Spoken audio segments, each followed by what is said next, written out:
कर दोस्तों, आप सभी ने जानकारी ले ली होगी कि फॉर्म को कैसे भरना है बेरोजगारी भत्ता का, और पूरे छत्तीसगढ़ में यहाँ पर छाया हुआ है बेरोजगारी भत्ता का टॉपिक। तो आज हम बात करने वाले हैं बेरोजगारी भत्ता क्या मिलना इतना आसान है, इस पर हम बात करेंगे। बिल्कुल हटकर हर एक वीडियो से हटकर हम बात करेंगे यहाँ पर कि इतना आसान है क्या ये बेरोजगारी भत्ता मिलना। 2500 रुपये महीना आपको मिल पाएगा या नहीं मिल पाएगा। तो स्वागत है दोस्तों आप सभी का इस चैनल पर। तो चलिए बात कर लेते हैं यहाँ पर।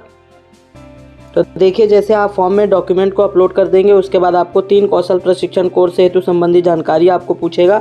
कम से कम 3 सेक्टर का चयन करने आपको यहाँ पर जो है मैंडेटरी बताया जा रहा है, आपको सेलेक्ट करना ही पड़ेगा। आप देख सकते हैं आपके सामने यहाँ पर डिस्प्ले कर रहा हूँ वो जो फॉर्म वाला है, अलग अलग यहाँ पर सेक्टर्स आपको दिखाया जा रहा है, उसमें से कोई भी 3 आपको सेलेक्ट करना है। अब ये 3 क्यों सेलेक्ट करना है आपको मैं इसका फंडा समझा देता हूँ। तो इन तीनों में से किसी भी एक फील्ड में आपको पूछा जाएगा, इसका आपको कोर्स करने के लिए बोला जाएगा। अब आप कोर्स करेंगे, अगर कोर्स करेंगे तो उसके बाद आपकी ट्रेनिंग होगी, ट्रेनिंग होने के बाद आपका इंटरव्यू होगा, और इंटरव्यू होने के बाद आपको जॉब ऑफ़र किया जाएगा।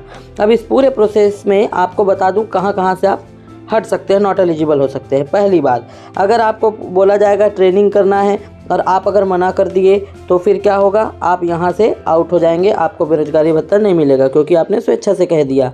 अगर आप ट्रेनिंग कर लेते हैं, चलो मान लो जाए आपने कर लिया, उसके बाद इंटरव्यू आया, इंटरव्यू में आपने पास कर लिया तो क्या होगा, आपको जॉब मिल जाएगा, और जॉब मिलेगा तो आप बेरोजगार नहीं हुए, मतलब आपको भत्ता नहीं मिला।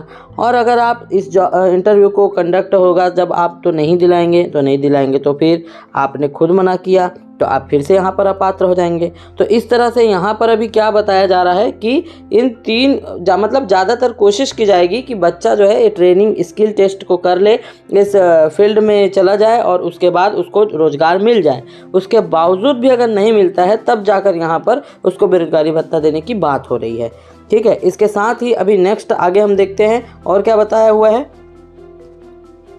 अब ये देखिए, यहाँ पर आवेदक के द्वारा आपके द्वारा घोषणा किया जाएगा कि किसी भी प्रकार का रोजगार या स्वरोजगार नहीं है आपको, आप प्राइवेट भी नहीं कर रहे हैं, कोई सरकारी भी नहीं कर रहे हैं, ऐसा आप उसको घोषणा करके देंगे। साथ ही साथ आपको बताया जा रहा है कि आपके परिवार का एक ही सदस्य को बेरोजगारी भत्ता मिलेगा, कम से कम जो है अधिक से अधिक एक ही लोगों को मिलेगा, है ना। ये भी आपको जानकारी देना है, और कोई तो नहीं ले रहा है इसके बारे में। अगर आप पूर्व वर्तमान मंत्री, विधानसभा सदस्य, महापौर हैं, ये तो आप इसके परिवार से होंगे तो वैसे भी नहीं लेंगे आप, है ना। लेकिन अगर कोई शासकीय कर्मचारी नहीं है तब आप इसको जो है आप कंफर्म करके बताएंगे। साथ ही 10,000 रुपये मासिक या उससे अधिक के पेंशन भोगी परिवार से नहीं है, ये भी आपको घोषणा करनी है। कोई भी इनकम टैक्स पे करने वाला नहीं होना चाहिए आपके परिवार में, ना तो इंजीनियर होना चाहिए, ना डॉक्टर, ना वकील, ना चार्टेड अकाउंटेंट, ऐसे कोई भी प्रोफेशन वाला नहीं होना चाहिए। परिवार का क्या मतलब है, आपके परिवार का मतलब है कोई पति, पत्नी, आश्रित बच्चे और आश्रित माता पिता।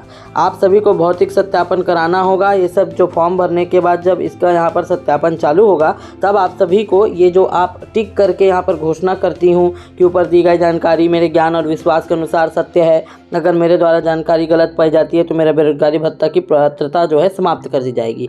अब इसका अर्थ तो आप बिल्कुल समझते हैं, इतना तो पढ़े लिखे हैं, 12वीं पास हो गए हैं, तभी ये फॉर्म भर रहे हैं। तो आप यहाँ पर ये टिक करके जैसे ही आगे बढ़ेंगे तो इसका मतलब ये है कि आपने ऊपर जो जानकारी दी है बिल्कुल सत्य है, जो भी घोषणा कर रहे हैं वो बिल्कुल सही है। तो अगर आप यहाँ पर से ऐसा करते हैं तो आप समझ जाइए कि आपको जो गलत नॉलेज देंगे, गलत जानकारी देंगे तो आपको यहाँ पर पात्रता नहीं मिलेगी और आप बेरोजगारी भत्ता नहीं ले पाएंगे।